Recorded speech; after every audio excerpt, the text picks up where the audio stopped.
পৃথিবীর ধ্বংস তথা কেয়ামতের চূড়ান্ত নিদর্শন হিসাবে যখন সূর্য পূর্ব আকাশের বদলে পশ্চিম আকাশে উদিত হবে, তার সাথে সাথে জমিন ফেড়ে একটি আজব জানোয়ার বের হয়ে আসবে।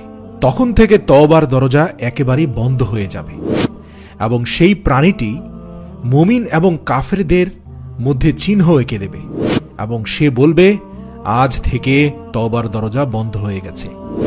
মুমিনদের কপালে লিখে দেবে মুমিন এবং কাফেরদের কপালে লিখে দেবে কাফের। পবিত্র কোরআনে সূরা নাহালের ৮২ নম্বর আয়াতে মহান আল্লাহ তাআলা বলেছেন, যখন কিয়ামত নিকটবর্তী হবে তখন আমি তাদের সামনে ভূগর্ভ থেকে একটি প্রাণী বের করব। সে মানুষের সঙ্গে কথা বলবে, এজন্য যে মানুষ আমার নিদর্শনসমূহ বিশ্বাস করত না।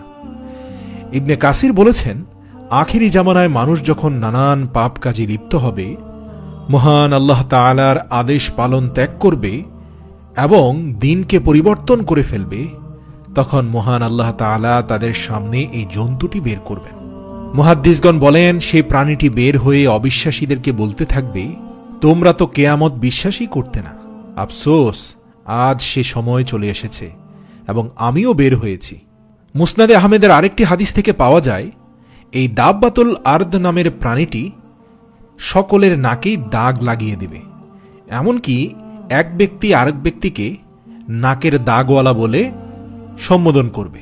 নবী করিম সাল্লাল্লাহু আলাইহি সাল্লাম আরও বলেছেন, এই প্রাণীটির এক হাতে থাকবে মূসা আলাইহিস সালামের লাঠি এবং আরেক হাতে থাকবে সুলাইমান আলাইহিস সালামের আংটি।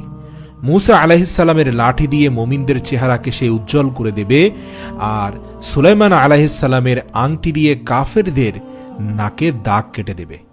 লোকেরা দস্তরখানায় বসে একে অপরকে বলবে, হে মুমিন, হে কাফের। এই প্রাণীটি হবে মানব জাতির কাছে পরিচিত চতুষ্পদ জন্তুসমূহের সবচেয়ে সম্পূর্ণ ভিন্ন আকৃতির। সেটি মানুষের সঙ্গে কথা বলবে। প্রাণীটি কোন শ্রেণীর হবে এটা নিয়ে আলেমদের মধ্যে মতভেদ রয়েছে। ইমাম কুরতুবী রহমাতুল্লাহ আলাইহি বলেন, এটি হবে হযরত সালেহ আলাইহিস সালামের উটনির বাছুর। যখন কাফেররা উটনিকে হত্যা করে ফেলল, তখন বাছুরটি পাথরের মধ্যে ঢুকে পড়েছিল। সেটি মহান আল্লাহ তাআলার অনুমতি ক্রমে আবার বের হয়ে আসবে। কিয়ামতের পূর্বে বের হয়ে আসবে এবং মানুষদের মধ্যে সত্য মিথ্যার পার্থক্য করবে, কাফের এবং ঈমানদারদের আলাদা করবে।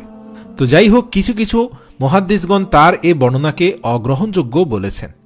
আবার অনেকে বলছেন এটি হচ্ছে সেই সাপ যা কাবার দেয়ালে ছিল।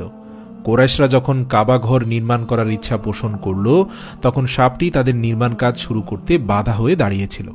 একটি পাখি এসে সাপটিকে নিয়ে গেলে নির্মাণ কাজের বাধা দূর হয়ে যায়, কিন্তু এই কথার পক্ষেও কোনো সুস্পষ্ট দলিল নেই। এমনকি আরও অনেক কিচ্ছা কাহিনী বর্ণিত আছে। এগুলোর প্রতি আসলে গুরুত্ব দেবার কোনো প্রয়োজন নেই, কারণ এই সকল ঘটনার কোনোটির পক্ষেই সুস্পষ্ট হাদিস বা দলিল পাওয়া যায় না।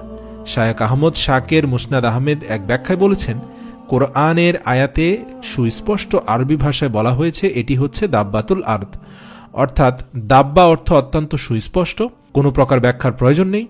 এবং আমরা বিশ্বাস করি যে আখিরি জামানায় একটি অদ্ভুত ধরনের জন্তু বের হবে, যেমনটা আল্লাহ কোরআনে বলেছেন। সেই মানুষের সঙ্গে কথা বলবে। পবিত্র কোরআন ও সহিহ হাদিসে তার নির্দেশনা বর্ণিত রয়েছে, তাতেই আমরা বিশ্বাস এনেছি। পৃথিবীর সর্বশ্রেষ্ঠ এবং সম্মানিত মসজিদ থেকে হযরত ইবনে ওমর রাদিয়াল্লাহু তাআলা আনহু বলেন, সাফা পাহাড় ফেটে প্রাণীটি বের হবে। তিনি বলেন, আমরা যদি চাইতাম তাহলে যে স্থানটি থেকে বের হবে তাতে পা রেখে দেখাতে পারতাম। জন্তুটি 3 বার বের হবে। প্রথমে বের হবে কাবা শরীফের দূরবর্তী একটি গ্রাম থেকে, কিছুদিন লুকিয়ে থাকার পর আবারও বের হবে, পরিশেষে কাবাগর থেকেই বের হবে। এই ব্যাপারে আরও কথা বর্ণিত রয়েছে। সব মিলিয়ে আমরা বলবো মক্কা শরীফ থেকে দাব্বাতুল আরদ বের হবে। হে আল্লাহ, আপনি কিয়ামতের পূর্বে আমাদের ঈমান এবং আকীদাকে সহিশুদ্ধ করুন, কোরআন এবং হাদিসের উপরে অবিচল করুন। আমিন।